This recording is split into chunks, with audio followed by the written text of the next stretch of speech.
Bismillahirrahmanirrahim. Assalamualaikum warahmatullahi wabarakatuh. Alhamdulillahillazi farada alaina siyama Ramadan wa la'allana minal muttaqin. Asyhadu an la ilaha illallah wahdahu la syarikalah wa asyhadu anna Muhammadan abduhu wa rasuluhu la nabiyya ba'dah.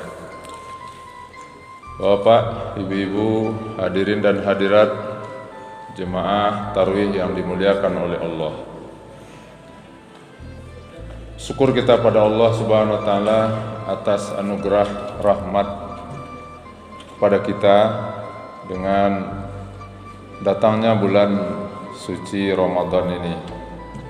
Dari dulu sampai sekarang ulama sepakat mengatakan bahwa bulan Ramadan ini adalah anugerah yang paling terbesar bagi umat Islam. Maka oleh karena itu ini perlu kita syukuri, kita hargai, kita hormati. Karena Ramadan datang hanya sekali setahun. Belum tentu tahun depan kita akan bisa bertemu dengan Ramadan. Maka inilah kesempatan bagi kita untuk memuliakan, mengisi Ramadan ini dengan sebaik-baiknya. Salawat beriring salam tidak lupa pula kita mohonkan kepada Allah, semoga dicurahkan untuk kekasihnya, junjungan kita semua, Nabi besar Muhammad sallallahu alaihi wasallam. Allahumma salli ala Muhammad wa ala ali Muhammad. Baik Bapak dan Ibu, judul yang ditentukan pada malam ini kalau tidak salah, membina rumah tangga dengan berpuasa. Ini memang judul sangat dibutuhkan pada hari ini. Pembahasan tentang ini memang sangat diperlukan. Karena di tengah banyaknya angka-angka perceraian di keluarga muslim, para pakar sudah angkat tangan itu. Bagaimana caranya membangun rumah tangga itu? Nah, sebenarnya sebagai seorang muslim kita harus bersyukur kepada Allah. Tidak perlu jauh-jauh.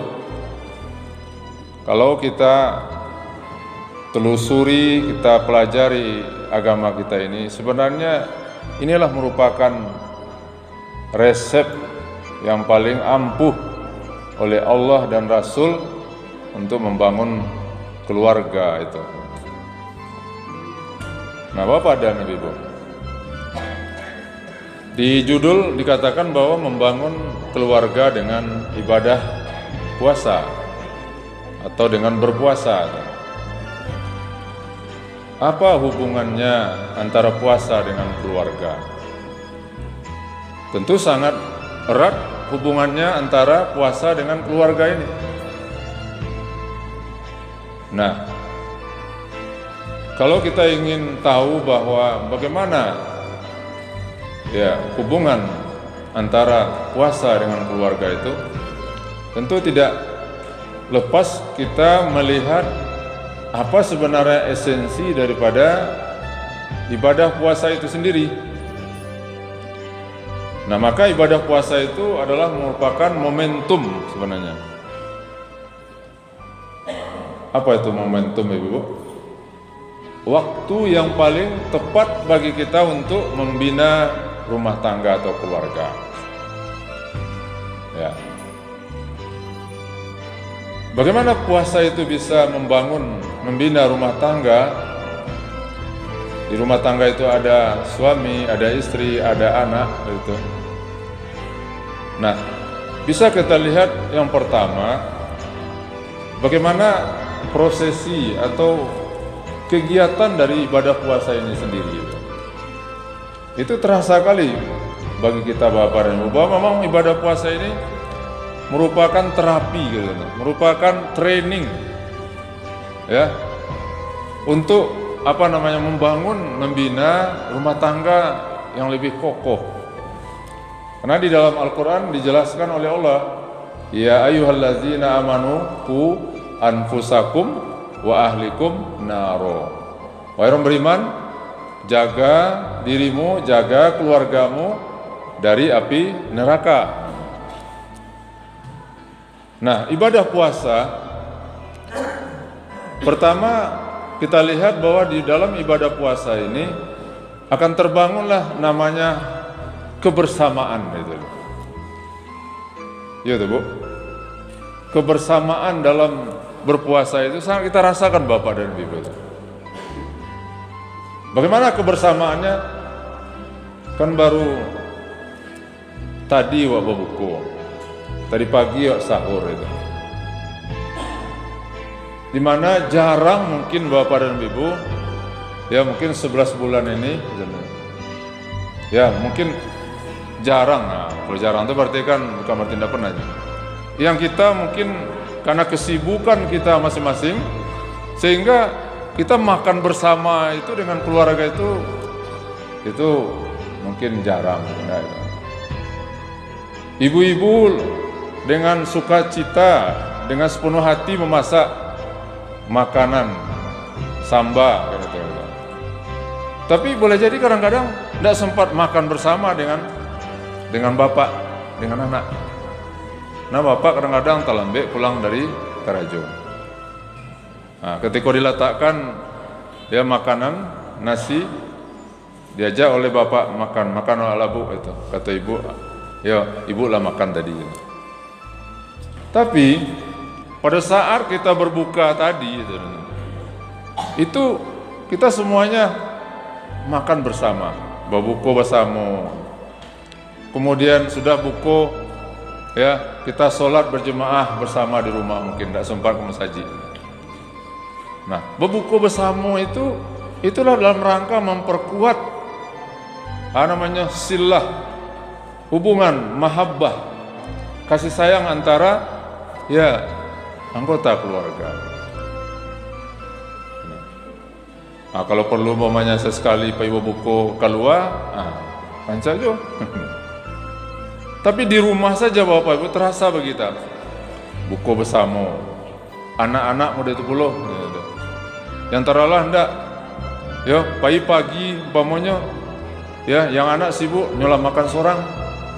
Apa muda itu puluh, ibu muda itu puluh. Kadang-kadang ibu makannya mungkin lah jam 9 gitu. Minum air gak segale, roti gak sepotong lah. Yang apa makan seorang, anak makan seorang, pergi sekolah masing-masing, pergi Karajo. Tapi kita sahur bersama-sama, terasa bagaimana harmonisasinya, rasa nikmatnya. Ya, di luar bulan puasa kita rasakan Bapak Ibu, ya, dengan teknologi HP ini yang jauh menjadi dekat, yang dekat menjadi jauh terasa Pak. Enggak, kami di rumah berdua saja itu, pulang pokok. Nah, seorang di kamar, seorang di luar. Nah, sibuk main HP. Berdua. Ayo kan itu. Abilo le, baru tadi itu menjelang 5 menit ke buku gitu kan kita duduk. Nah itu menunggu ya detik-detik berbuka. Iko bisa menjauhkan awak, tapi bisa juga mendekatkan kita. Tapi itulah hikmahnya Allah. Di bulan puasa iko kita didekatkan oleh Allah sedekat-dekatnya. Gitu. Nah, jadi makanya kalau berbuka bersama keluar silahkan, tapi jangan di luar tarik berbuka bersama itu. Jo keluarga tidak pernah berbuka. Nah, ya. Ini nilai yang ditanamkan oleh puasa itu dalam nilai berbuka bersama dan sahur bersama. Alih Bapak dan Ibu, kita tadarus, mungkin itu, baca Al-Quran, ya kan? Menjelang pergi ke masjid atau sesudah pulang dari masjid di rumah, anak baca Al-Quran di kamar, Apa di ruang tamu, ibu di ruang lain itu berkumandang ya suara Al-Quran dibaca. Kebersamaan. Kalau di hari lain jarang kita temukan seperti itu Bapak Ibu. Yang ada hanya bunyi HP. Tapi di bulan Ramadan ini, nah ini dengan kedatangan ibadah puasa ini, dengan ibadah puasa bulan Ramadan ini kita biasanya ya tidak pernah atau mungkin jarang gitu pai bersama-sama kamu saji. Tapi kini ndak ya serentak bersama-sama satu oto, oh kama sembahyang ke Masjid Nurul Amri. Semua hujan dari Sapayong Baduo. Nah, ini hikmahnya Bapak Ibu. Beginilah cara puasa itu sebenarnya membentuk keluarga itu menjadi keluarga yang utuh dan kokoh. Jadi ketahanan sebuah keluarga adalah salah satu dengan ibadah puasa ini Bapak dan Ibu. Belum lagi kalau kita bicara tentang apa sebenarnya tujuan daripada ibadah puasa ini. Nah, tujuan ibadah puasa itu adalah tujuan untuk kita semua. Kalau berkeluarga tentu tujuan puasa itu untuk bapak, untuk ibu, untuk anak. Nah, itu. Apa tujuan puasa, Bu? Di dalam Al-Baqarah 183. A'udzubillahi minasyaitonirrajim. Ya ayyuhallazina amanu kutiba alaikumus syiyam kama kutiba alal ladzina min qablikum la'allakum tattaqun. Wahai orang beriman, diwajibkan kepada kamu berpuasa sebagaimana puasa itu diwajibkan kepada orang-orang terdahulu. Apa tujuannya? La'allakum tattaqun. Mudah-mudahan kamu bertakwa. Dari kata puasa saja itu. Puasa itu artinya al-imsak anil muftirat, menahan dari segala yang membatalkan. Min tulu'il fajri ila ghurubis syam, dari terbit fajar shadiq sampai tenggelam matahari itu. Menahan. Di dalam keluarga, menahan itu yang paling penting itu. Menahan, aku ambo ndak majai bapak dan ibu dan. Tapi untuk keluarga-keluarga muda lah begitu. Penting sekali menahan emosi. Salah satu penyebab umpamanya pertengkaran bahkan bermuara kepada talak, perceraian itu adalah karena tidak mampu mengendalikan atau menahan. Menahan apa? Yaitu menahan emosi. Yang surang kareh pula. Iku api, akhirnya ya menjadi gadang. Tapi coba kalau ada yang menahan itu, menahan diri. Puasa itu kan adalah menahan diri, maka ditahan diri ditahan emosi selama puasa tadi.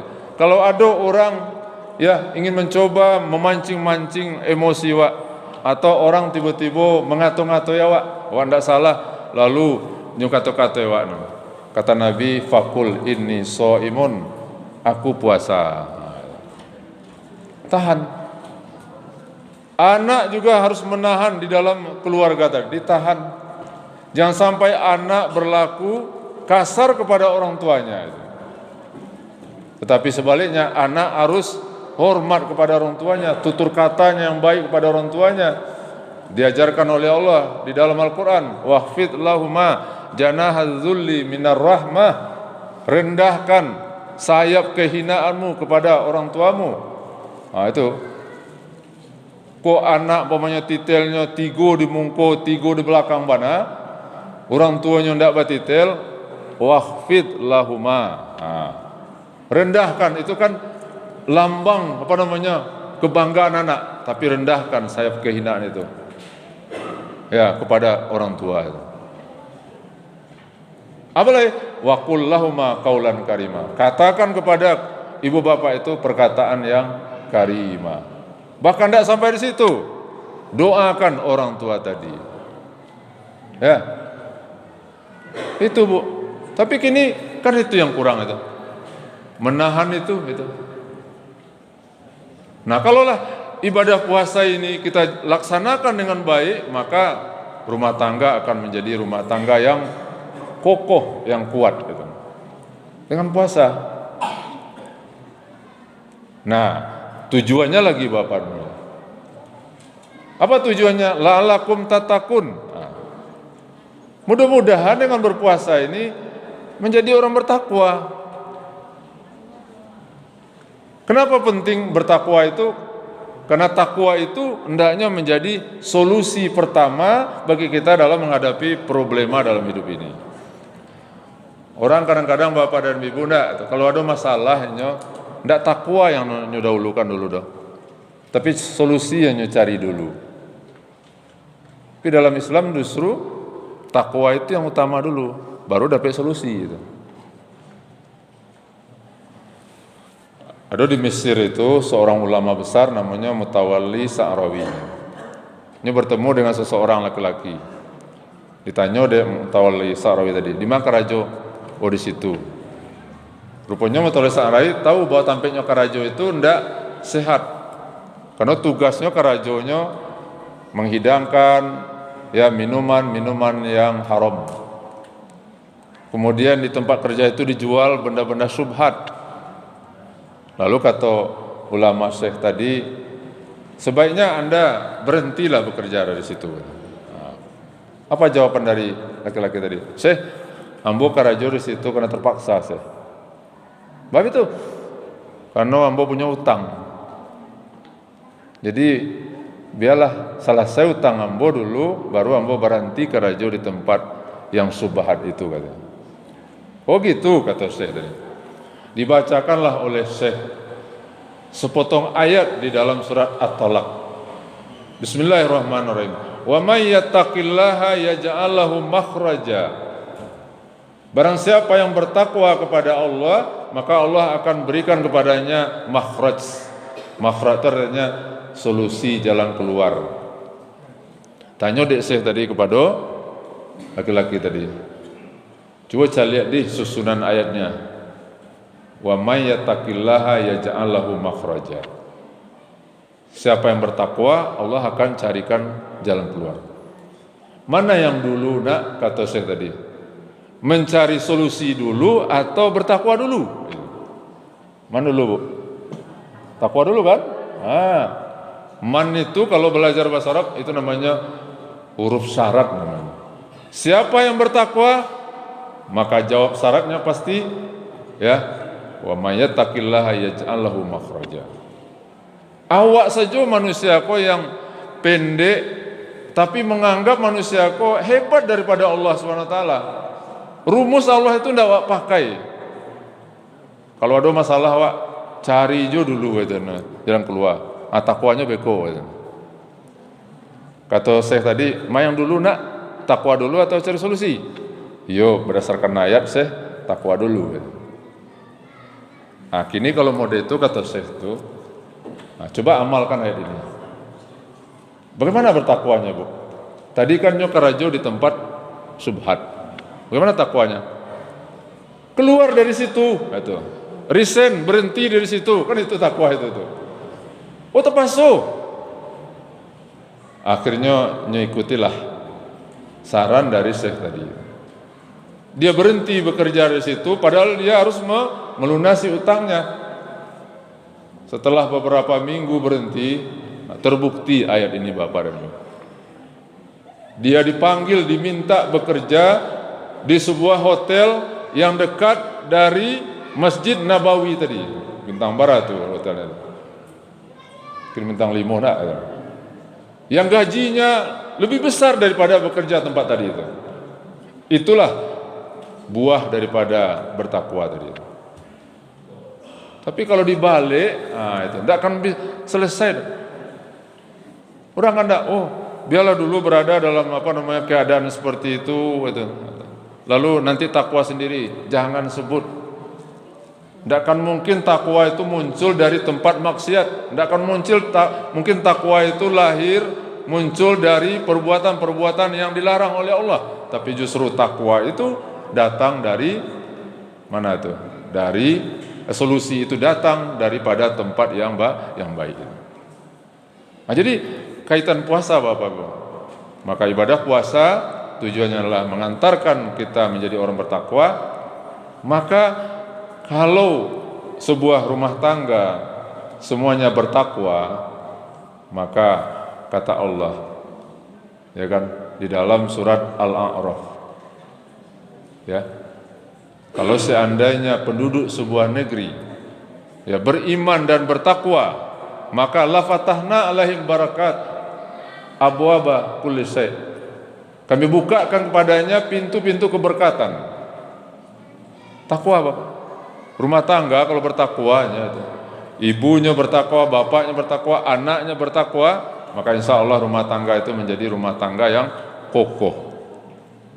Sehingga bahtera rumah tangga itu bisa berlabuh ke tempat yang dituju. Jadi itulah kaitannya Bapak Ibu. Hubungan yang sangat erat antara puasa dengan ya rumah tangga atau keluarga tadi. Maka itulah sebabnya ya puasa itu menjadi sebuah kewajiban di dalam sebuah rumah tangga. Maka ketika rumah tangga itu melaksanakan perintah puasa, maka insya Allah bahwa rumah tangga tadi atau keluarga tadi akan diberkahi dan diridhoi oleh Allah Subhanahu wa taala. Nah, makanya walaupun anak-anak belum balik berakal, lah disuruh aja puasa. Apa? Untuk membiasakan. Itulah dalam bentuk tarbiyah pendidikan daripada ibadah puasa. Mungkin lewat 5 malam ini, mohon maaf. Semoga apa yang kita sampaikan tadi bermanfaat bagi kita semua. Banyak maaf. Wabillahi taufiq wal hidayah. Assalamualaikum warahmatullahi wabarakatuh.